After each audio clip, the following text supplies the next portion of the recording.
দ্বাদশ শ্রেণীর প্রতিটা ছাত্রছাত্রীর জন্য আজকের এই ভিডিওটি ভীষণ ভীষণ গুরুত্বপূর্ণ হতে চলেছে।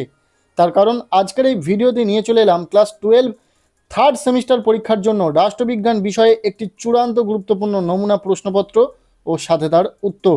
এই নমুনা প্রশ্নপত্রে থাকা প্রতিটা প্রশ্ন পরীক্ষার জন্য ভীষণ গুরুত্বপূর্ণ। কাজেই তোমরা যারা রাষ্ট্রবিজ্ঞান পরীক্ষাতে ভালো রেজাল্ট করতে চাইছো, অবশ্যই এই প্রশ্নপত্রে থাকা প্রতিটা প্রশ্ন খুব ভালো করে পড়ে রাখো। প্রথম থেকে প্রশ্নপত্রটি দেখে নেওয়া যাক। তোমাদের থার্ড সেমিস্টারের পরীক্ষা হবে 40 মার্কের, যেখানে 40টি এমসিকিউ টাইপ প্রশ্নের উত্তর লিখতে হবে।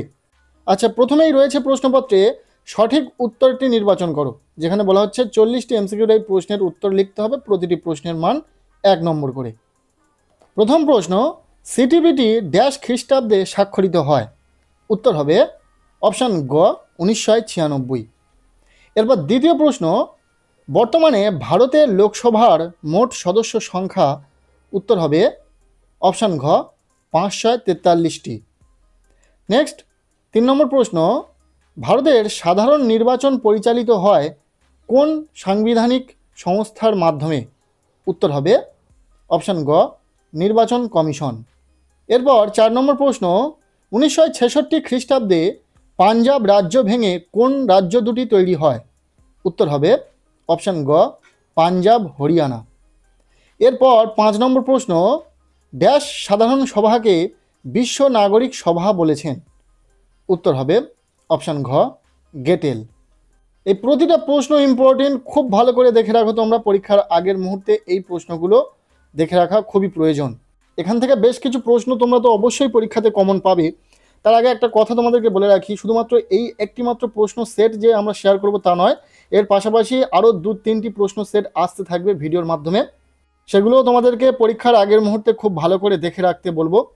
এরপর 6 নম্বর প্রশ্ন, ঠান্ডা যুদ্ধের একটি মূল কারণ হলো?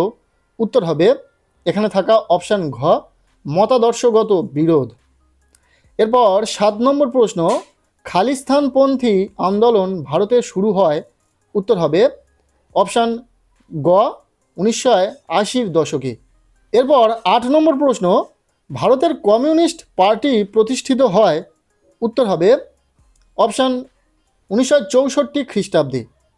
নেক্সট 9 নম্বর প্রশ্ন, আন্তর্জাতিক অর্থ ভাণ্ডারের প্রধান কার্যালয় অবস্থিত ড্যাশে?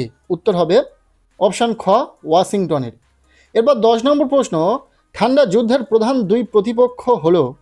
উত্তর হবে অপশান ঘ মার্কিন যুক্তরাষ্ট্র ও সোভিয়েত ইউনিয়ন। এরপর 11 নম্বর প্রশ্ন, স্বাধীন ভারতবর্ষের রাজ্য গঠনে মূল ভিত্তি ছিল? উত্তর হবে অপশান ঘ ভাষা। নেক্সট 12 নম্বর প্রশ্ন, সাম্প্রতিক রাশিয়া ও ইউরোপের কোন দেশের মধ্যে যুদ্ধ বিদ্যমান আছে? উত্তর হবে অপশান ঘ ইউক্রেন। 13 নম্বর প্রশ্ন, আন্তর্জাতিক শ্রম সংস্থার সদর কার্যালয় অবস্থিত? উত্তর হবে অপশান খ জেনেভাতে। এরপর 14 নম্বর প্রশ্ন, ঠান্ডা লড়াই শব্দটি প্রথম প্রয়োগ করেন? উত্তর হবে অপশান গ বার্নার্ড বারুচ। নেক্সট 15 নম্বর প্রশ্ন, পরমাণু আক্রমণের ক্ষেত্রে ভারতের নীতিটি হলো? উত্তর হবে অপশান খ নো ফার্স্ট স্ট্রাইক। এই যে প্রতিটা প্রশ্নের আমরা উত্তর বলে দিচ্ছি, যদি কোনো প্রশ্নের উত্তর ভুল বলে মনে হয় অবশ্যই কমেন্টে জানিও, তারপর আমরা সঠিক উত্তরটি ফার্স্ট কমেন্টে পিন করে দেব।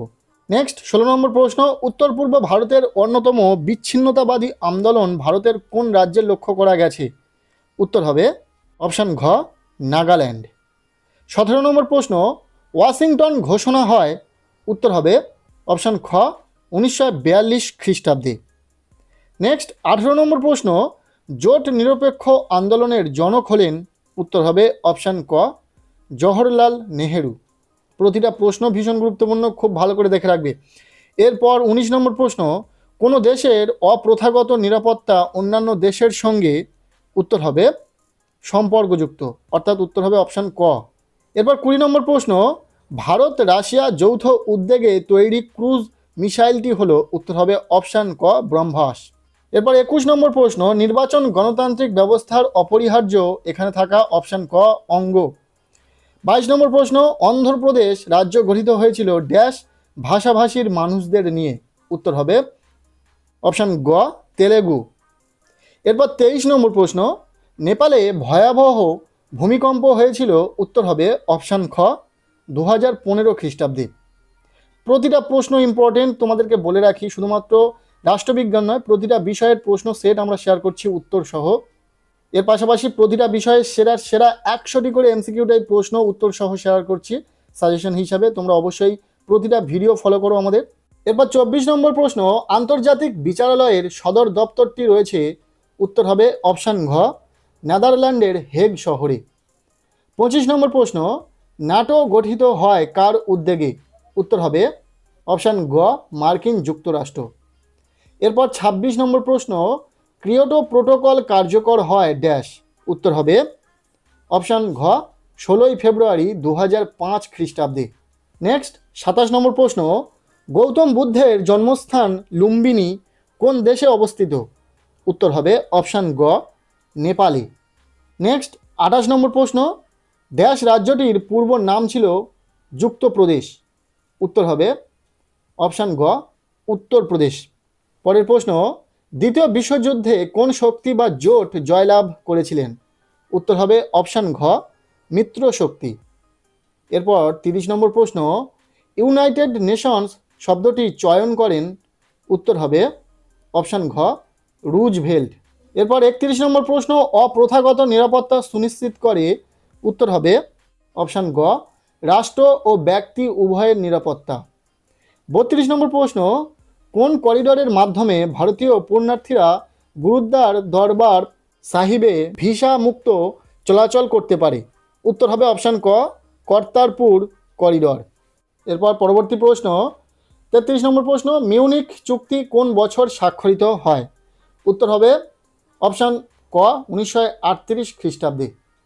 এরপর 34 নম্বর প্রশ্ন, জাতিপুঞ্জের সনদে মূল ধারার সংখ্যা হল? উত্তর হবে অপশান খ 111টি। 35 নম্বর প্রশ্ন, বর্তমানে কিয়োটো চুক্তি দ্বারা ড্যাশটি দেশ দায়বদ্ধ রয়েছে? উত্তর হবে 192টি। এরপর 36 নম্বর প্রশ্ন, বর্তমানে ভারতে কেন্দ্রশাসিত অঞ্চলের সংখ্যাটি হলো ড্যাশ? উত্তর হবে 8টি, অপশান ঘ। এরপর 37 নম্বর প্রশ্ন, একদলীয় ব্যবস্থা দেখা যায়? উত্তর হবে অপশান গ চীনে। নেক্সট 38 নম্বর প্রশ্ন, পঞ্চশীল চুক্তি ভারতের সঙ্গে কোন দেশের হয়? উত্তর হবে অপশান ঘ চীন। এরপর 39 নম্বর প্রশ্ন, নিরাপত্তা পরিষদের স্থায়ী সদস্যের দ্বারা সিদ্ধান্ত বাতিলের ক্ষমতাকে বলা হয়? উত্তর হবে অপশান খ ভেটো ক্ষমতা। নেক্সট 40 নম্বর প্রশ্ন অর্থাৎ এমসিকিউ শেষ প্রশ্ন, পোখরান ভারতের ড্যাশ রাজ্যে অবস্থিত? উত্তর হবে অপশান ঘ রাজস্থান। এই ছিল ক্লাস 12 থার্ড সেমিস্টার রাষ্ট্রবিজ্ঞান বিষয়ে একটি চূড়ান্ত গুরুত্বপূর্ণ নমুনা প্রশ্নপত্র। এই প্রশ্নপত্রে থাকা প্রতিটা প্রশ্ন পরীক্ষার জন্য ভীষণ গুরুত্বপূর্ণ। এখান থেকে বেশ কিছু প্রশ্ন তোমরা অবশ্যই পরীক্ষাতে কমন পেতে চলেছ। এছাড়াও পরপর আরও 2-1টি প্রশ্ন সেট তোমরা দেখে যেও, যে প্রশ্ন সেটগুলি আমরা উত্তর সহ শেয়ার করব ভিডিওর মাধ্যমে। আজকের এই ভিডিওটি এতটুকুই। কেমন লাগলো ভিডিওটি অবশ্যই কমেন্টে জানিও। ভিডিওটি ভালো লেগে থাকলে লাইক করে দাও। আমাদের এই চ্যানেলে নতুন হলে চ্যানেলটিকে সাবস্ক্রাইব করে রাখো, আর পারলে ভিডিওটি বন্ধুদের সাথে প্রচুর শেয়ার করে দাও।